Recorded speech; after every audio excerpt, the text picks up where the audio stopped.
Right, I think we're level. So how the devil are you? You all right? Hope you're catching a few.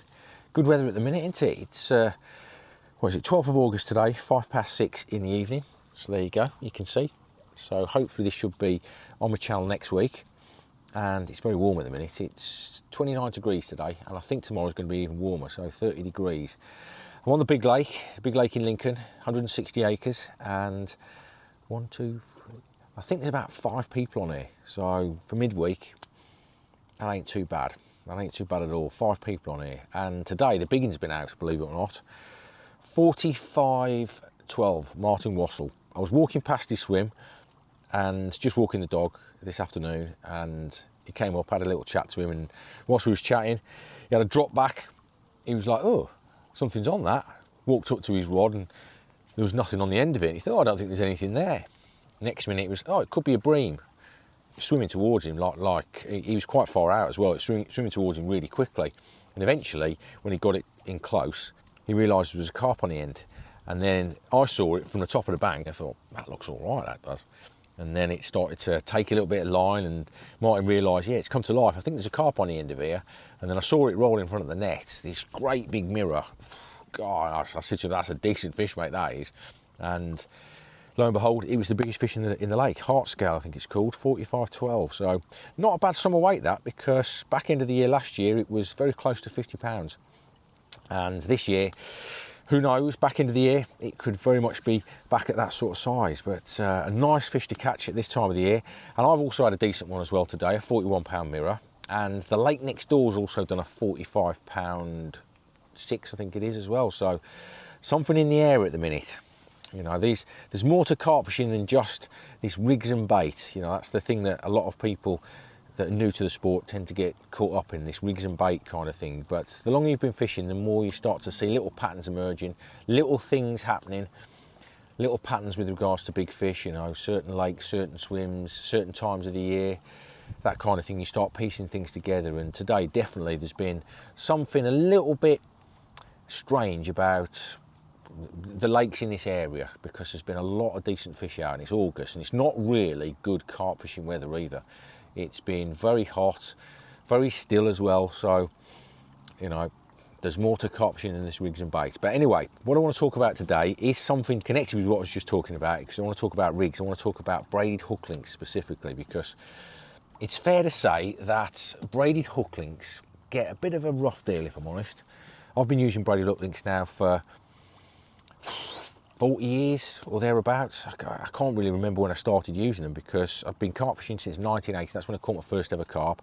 That was on a float fished bit of whatever, I can't even remember. But from then, I then started targeting carp specifically, catching them on nylon rigs, and then came the Dacron era, where it was quite a rough hook link, especially compared to today's modern type hook links. And the late 80s then had a bit of a boom with regards to braided hook links. Kriston came about, silkworm, supernova, multi-strand, incredible times. And I can actually remember that era of carp fishing and going to a talk by a guy called Dave Chilton, who was the owner of Kriston products back in those days. And Dave's talk was absolutely fascinating, because guys who did talks normally put some slides up on a projector, but Dave just sat there in front of the audience and talked about hook links and how he designed a load of hook links that were very soft and they were very supple, and they were designed to trick the carp into believing that the hook bait was safe.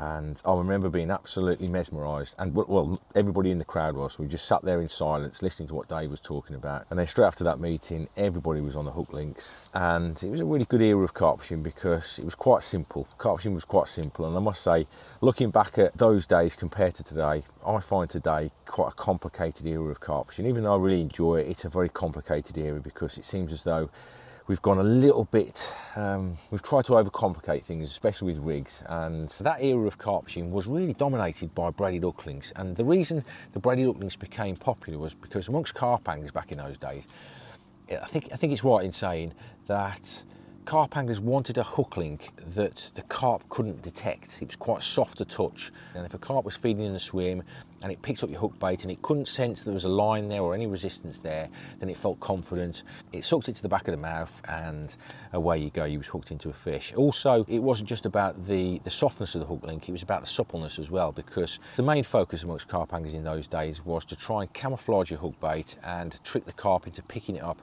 and thinking that it's safe. It's only sort of in more recent times where you've got all these like fashionable types of hook baits, these fashionable things that add onto your rigs and what have you. But in those days, you know, it was a real fashion to use braided hook links, and I think I kind of got caught up in it, and I gained an awful lot of confidence of using braided hook links, and that's part of the reason why I use them a lot nowadays, many years on, because I've used them on lots of different venues, caught lots of different fish, which I'll talk about in a bit. But the reason why I want to talk about it today is because I think they get a real rough deal, because you've got these fashions in carp fishing where the companies are trying to promote certain things, and the marketing becomes very focused on those kind of products, and next thing you know it, that rig, those bits and pieces, everybody's using it, it's become a fashion, it's become the way to carp fish. And since I've been a carp angler, you know, the industry now is really booming, and it really boomed in the 80s as well when I started. So that's why there was a bit of a boom with supple hook links and braided hook links back in the 80s. And it's kind of lost fashion nowadays. And the reason it's kind of lost fashion, I think, braided hook links, is because of the tangle. You know, the dreaded tangle that everybody talks about. You know, only the other day I was listening to my old mate Rob Hughes on the Fox podcast talking about me. He's my mate. He likes to banter with me. He likes to take the pee out of me, as indeed I do him as well. But he keeps going on about this thing that we did with Carpology many years ago. He keeps mentioning it on lots of different podcasts. In fact, I think when I sat down with him and did a podcast at Outlaw Pro, when he used to work there, he brought it up then as well. And what basically happened was we was invited by Carpology to go to a lake, and Rob, being the diver that he is, he was going to dive down and check people's rigs. And I think I was the first one that he did. And it's fair to say we had a little bit of an exchange of words about it, because Rob concluded something which I didn't agree with. It's not quite how Rob put it on the Fox podcast, that, oh, that's not my rig or anything like that. That's just Rob being Rob, and, you know, as bantering. But the knock-on effect of the way that Rob talks, because he's a great communicator, and the knock-on effect of it is that people start to see in a negative light braided hook links. And that's what I'm here for today, is to stick up for them, because that particular video that he talks about, it's been picked up by lots of different people. I think it was even mentioned on one of the Korda podcasts quite recently by Damian Clarke as well, when he turned around and said, did you see that underwater video that Rob Hughes did with Simon Crowe when he dived down and checked his hook baits? It wasn't a video as such, it was more of a feature in the magazine. Rob took a load of photographs and I was invited along. And you know, Damien is right in what he says, because that's what Rob concluded in the feature that eventually ended up in the magazine. And a lot of people saw that feature and went, wow, I do not want to use braided hook links because they tangle. And Rob is right in what he said. That's his version of events. But as is always the case, there is another side to the story, and it's fair to say that I am not as good a communicator as Rob. I never have been. You can go back to the days of when we did our first ever video, which is short session carp fishing. Rob was an absolute natter in front of the camera. He's a great talker, he's a great salesman, and he can easily influence many people into thinking that his way is right. And, you know, fair enough. You know, he's a super intelligent man, Rob. He's a super carp angler as well, an exceptional carp angler, and he's a good mate as well. But I have seen the other side of Rob many times. I can think back to when the two of us was on a syndicate water in Wolverhampton, and that particular lake had a syndicate meeting, and we was going to be discussing ways forward for the syndicate after some fish deaths and stuff like that. And at the time I was a student in fisheries management, and Rob was a student in law, you know, talking law and being in court and trying to persuade people that his clients are innocent when they're really not, etc, etc. This is me bantering about Rob now. And basically Rob turned around to me on the way to the syndicate meeting and said, what do you think's wrong with the lake at the minute? And I gave him my idea, and then we sat in the meeting with all the syndicate there, and everyone was discussing and brainstorming what was wrong with the lake and how we could improve things and stuff. And as soon as Rob spoke, and he delivered exactly what I thought as a fisheries student in a fantastic way. And immediately everybody shifted their chairs and started listening to Rob. Rob was the expert in the room because of the way that he talked, and he's absolutely the best talker. Well, I think I've said this before, outside of Ali Amidi, he's probably the best talker that's out there. He's great at selling things, whereas I'm not a great salesman. Right, anyway, I've said that bit.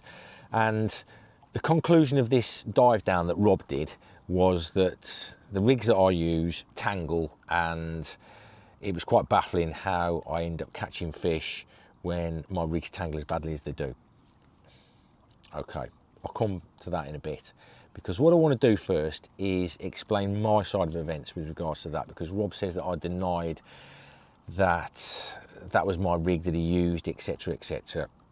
What happened was, the photograph that was used, of course it was my rig, but the way that it was concluded in the article and the way that we had this discussion at the end of the dive, I wasn't happy with what I was hearing, because I felt as though Rob, he knew that if you drilled a cast in really hard, you'd get this tangled mess, and I was being used as the person that this was going to happen to, which I don't mind in hindsight, but I just like the full story being told, but because it came across as though all of my casts and all of my rigs were tangling, and that wasn't the case whatsoever, because I was told by Rob to drill a cast in, and I did it numerous times and it didn't tangle, and then when it did, he shouted to me, "Stop!"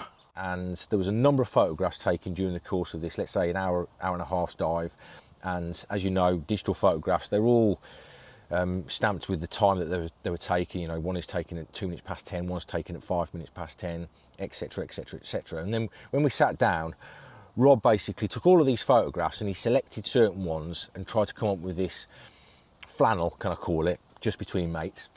This flannel that, Crowy, you know, your rigs tangle, blah, blah, blah. And, you know, I wasn't happy with it, but the piece came out.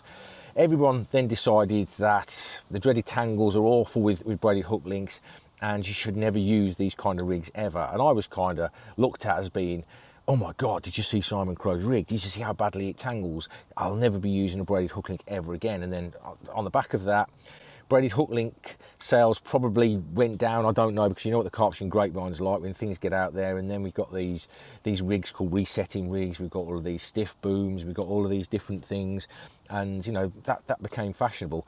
So, you know, I get what Rob was trying to do, but I'm going to stick up for braided hook links, because as the person that was used in this particular experiment, should we call, I knew from what Robert told me on his recent trip, at the time this was, to Cassian, that him and John Shoes Jones, they'd done lots of different dives and they tested lots of different braided hook links, and the only way to overcome problems with braided hook links was to hit the clip, to feather the cast, to use either a bait boat or a boat to drop your rig out, or to use a PVA bag of some description. If you just drilled it in, then you ended up with this tangled mess. But it didn't happen every single cast.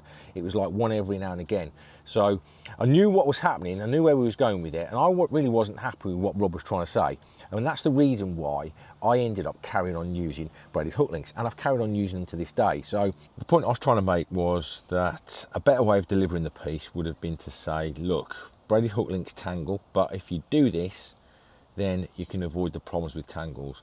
But the actual feature came across, this is how Crowy fishes, and it was all aimed at me rather than how to improve your fishing when it comes to using braided hook links. And that was the kind of reason that we had a little bit of a discussion about it, because I just didn't like the way that it was being delivered. It was more focused on me rather than how can we best use braided hook links.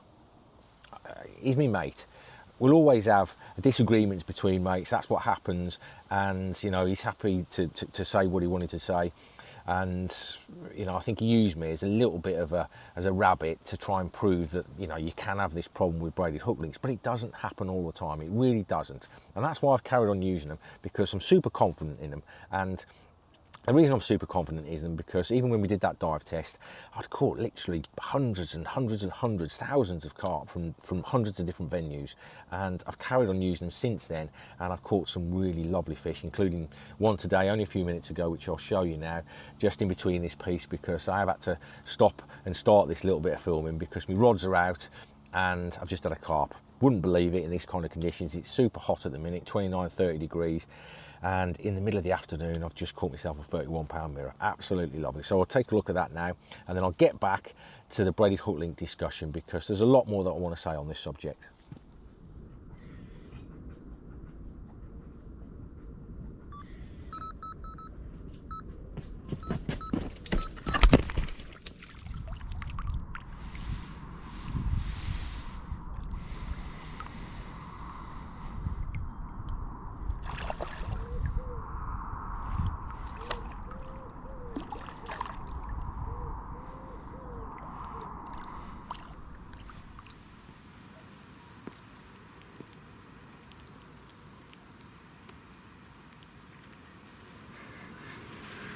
Well, it's not exactly bite time, right in the middle of the video, right in the afternoon. But there you go, 30-pounder. Here's the other side of it. Lovely fish.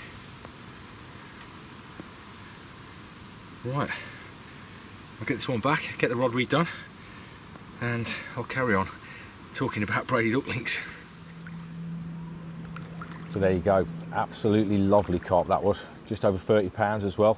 Lovely colours on it, and I mentioned earlier on in this piece about the amount of confidence that I've got in using braided hook links. I've been using them now for 30 to 40 years. Don't know exactly when it was when I started. I wasn't recording what I was doing back in those days, but that gives you some sort of idea of how long I've been using them, and obviously how much confidence I've got in them. Back in the 1980s and the 1990s, when braided hook links was really all the rage, you know, the dreaded tangle, it still existed in those days. Everyone was talking about it. And I remember Dave Chilton again coming out with a product which, I can't remember what it was called, whether it was stiffy or stiff on or hard on or something like that, which you put onto your hook link. It was like a PVA gel. You put it onto the hook link and you cast it out, and then this PVA gel, it dissolved when it got in the water, so you can ensure that when you cast out it wasn't going to tangle, because tangles do exist with braid. I'm not going to deny it, but there are ways of overcoming it, as we've talked about before. You know, I mentioned that Rob knew from doing some tests down at Cashing with John Shoes Jones. They'd done lots of extensive tests. I've worked really closely with Rob, and I remember him and Shoes had gone to Cashing and they were doing lots of diving and casting out and trying what is the best way to overcome tangles with braided rigs. And the most effective ones were obviously to use a solid PVA bag. Put your hook link in a solid PVA bag. If you cast that out, it's always going to land absolutely perfectly. The next one was obviously to put something on the line, such as a PVA bag or a bit of mesh, which made sure that the hook link was always straight when you cast it out. That was always going to overcome them as well. And also things like hitting the clip or feathering the cast. Those two, once you cast the rod out, as soon as you saw it was getting close to hitting the surface, then you feathered it or you hit the clip, just to make sure that that hook link fired itself out. Obviously, other things you can do is use a bait boat. I know a lot of people don't like using bait boats and stuff like that, but where you can, it's always going to give you a good drop, especially if you feel for the lead and you feel it down on a tight line. And then obviously the most obvious one is to use a rowing boat and just lower it down. So overcoming tangles, it does need a little bit of confidence, and I do get this lack of confidence that some people have got in using braided hook links, because they might only go fishing once every now and again, and they want to make sure that when they've cast out that the rods, they're on the money and they're sitting pretty. You know, it stands to reason that, you know, I totally get it. For someone like me who fishes a lot, I can overcome those days when things aren't sitting probably right. But I do think that even when the rig isn't sitting right, there's still a chance of catching fish, because I wouldn't catch as many fish as I do with braid if that wasn't the case. And I've said that to Rob on numerous occasions. You know, if you can get the fish to the stage where they're feeding heavily, they're wanting the bait and they're rooting it out, you know, carp are quite powerful fish and they do get very aggressive amongst themselves. So when they see a bait in front of them, they go for it, they push the others out the way. So even when the rig's slightly tangled or it's not sitting perfectly, then there's always still a chance of it going in the mouth. And this is where, you know, this idea of stiff rigs was born, was to try and overcome the tangles that people don't like. Obviously, if you cast something out that's nice and stiff, then it's always going to land okay. And that's what Dave Chilton, again, he was very much a pioneer in this kind of things with hook links. He came out with that combi link. He came out with, I think it was called Snake Bite, where it had a combination of the two. It had a braided inner core, and then it had a rubbery outer core, which he just stripped off so you could make it a little bit of a combination between the two. And it really worked. It overcame the tangle problems that people get. But, you know, I've carried on using braid, and you know, I have no problems with it. In fact, I haven't really used many stiff rigs, and when I have used stiff rigs, I've either had hook pulls, which has led to a bit of a lack of confidence, or I've just not liked the way that the rig works. So I've gone back to the braided hook links, which is why I'm still using them to this day. And I can remember when I first started work for Avid, which was about 8 years ago now. I'd been with Nash for quite a long while. I've been using their braided hook links as well, so it wasn't just the Kriston stuff that I used. I did use Rod Hutchinson's braided hook links, then I moved on to Nash's braided links, and then obviously when I joined Avid, they did have a braided hook link in the range, but they've not got any in stock. But what they had got is this captive coated hook link, which is a stiff coated hook link with a braided inner core. And it was the same braid that was in the inner core. So what I decided to do was just to strip the outer coating off, and I was left with this braided inner core, which had quite a waxy feel to it once you took that outer coating off. And that waxy coating, it actually made it slightly stiffer than just normal braid. So I kind of liked that, and I used it extensively, and I'm still using it to this day. You know, we are discontinuing it very soon because we've got a new range of hook link material coming out. I've actually got some here which I won't show you close up, but I am using it at the minute. I'm using a lot of test hook links at the minute. I can't really talk too extensively about that at the moment because I don't know when the new end tackle is coming out, other than the ones that I'm using at the moment. I'm catching fish with them, so expect me to be using them very much into the future. And you know, it's down to you guys to decide whether you want to try them or not. I get the fact that some of you out there don't like braided hook links because you are worried about the tangles, as I said earlier on. If you don't fish a great deal, then you want to make sure that when you're fishing, it's sitting pretty, it's all okay. And then obviously something that's a little bit more stiffer might be suited to you. But you know, for me, I don't kind of understand why people like using stiff hook links. Okay, stiff hook links overcome tangles, but the reason you're using a stiff hook link isn't because it's the best material to use to catch carp. It's because you don't like tangles and you're worried about tangles. And the reason why I like braided hook links is because I think they're much more suited to catching carp. Because at the end of the day, if you look at our carp feeds, it sucks and blows. It sucks at items. Sometimes 4, 5, 6, 8 inches away from where the item is, they suck at it, and if it goes in its mouth, then obviously you've overcome the first hurdle, which is what you're trying to achieve. You're trying to achieve that fish picking your bait up, making it feel like it's safe. And that's why I like braided hook links, because the finer it is, the less chance that fish is going to know that it's the odd one out. You know, with the braided hook link, it doesn't matter what direction the carp approaches your hook bait. If it comes from the left, if it comes from the right, if it comes from straight on or behind, if it comes to it and it sucks at it, it's going in its mouth. That's the reason why I really like this presentation, because the hook bait has got that movability, so when the fish approaches it, it sucks at it, it's not going to spook. You know, with a stiff rig, if you're just using a stiff boom, just a stiff boom and no hinges on it at all, then as that fish sucks at it, it's not going to have a natural movement, and in some cases it'll suck at it and the bait will come up and it won't actually go in the mouth. And for me, especially if you're fishing for very spooky fish, very riggy fish, then that's going to spook them.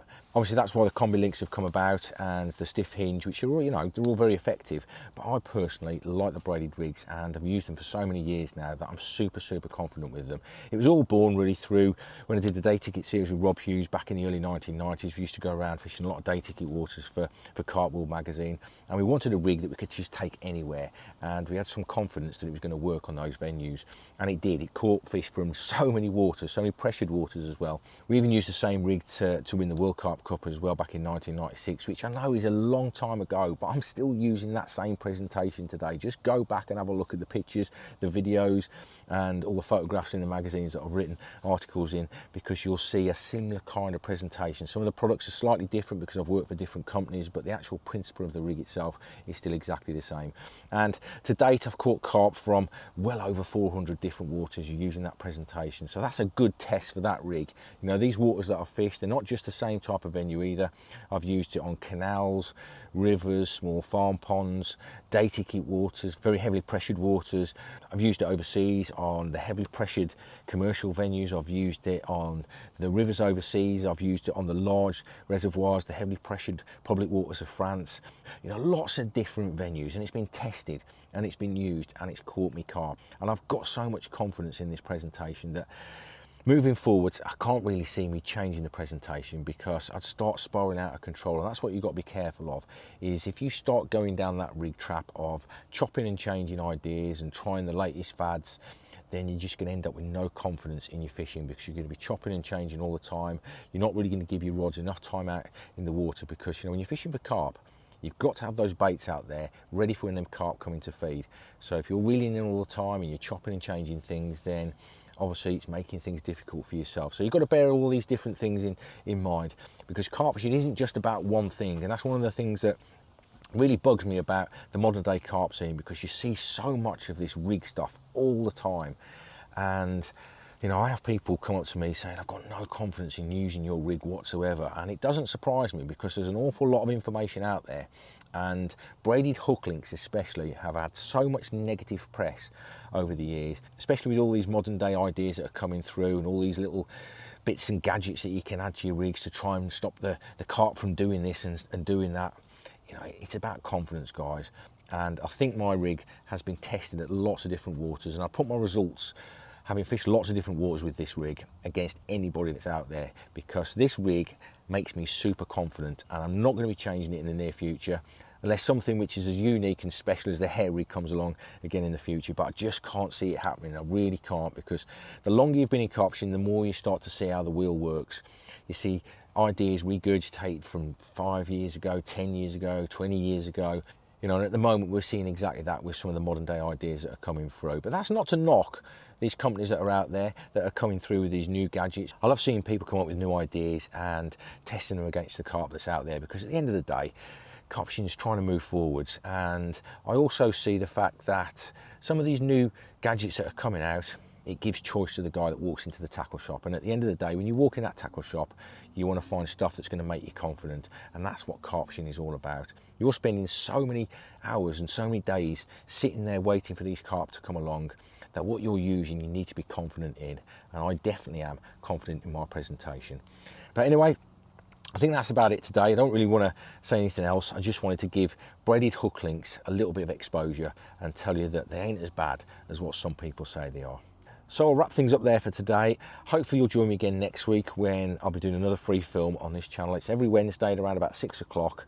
So if you haven't already subscribed to this channel, please do. It's only a little click. It just helps me get the algorithm out there, and it helps the videos reach a different audience, different people. I've got my other channel which has got a lot more subscribers on it, but that's obviously dedicated more towards the long campaigns when I'm targeting specific fish. But this channel is just about anything. So I don't know what I'm going to be talking about next week, but anyway, I hope you'll join me then next Wednesday at 6 o'clock. Thanks for listening, guys.